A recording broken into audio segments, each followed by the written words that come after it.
ઘણા લોકોને ઇન્સોમ્નિયા એટલે કે રાત્રે ઊંઘ ન આવવી, તેમના માટે આ વિડિયો છે. બોટલને ફોલો કરવાનું ભૂલશો નહીં. મિત્રો, ઊંઘ ન આવવાના ઘણા કારણો હોઈ શકે છે.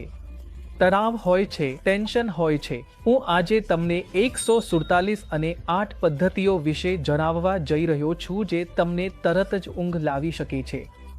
પદ્ધતિ જણાવતા પહેલા એક વ્યાયામ જણાવું છું. શું કરવું કે તમારા બેડ પર સીધા સૂઈ જવો. બેડ પર સૂઈને માથું નીચે લટકાવવું 15 થી 10 સેકન્ડ માટે. એક વ્યાયામ કરો. સૂતા પહેલા 2 કલાક સુધી મોબાઈલ બંધ કરો. અને ત્રીજી વાત 47 અને 8 એટલે શું કે તમને 4 સેકન્ડ ઊંડો શ્વાસ લેવો છે, 7 સેકન્ડ માટે રોકી રાખવો છે અને 8 સેકન્ડ માટે છોડવો છે. આ રીતે 4 થી 5 વખત કરવાથી તમારા મગજને એક સારો આરામ મળશે અને તમને ચોક્કસપણે ઊંઘ આવી જશે.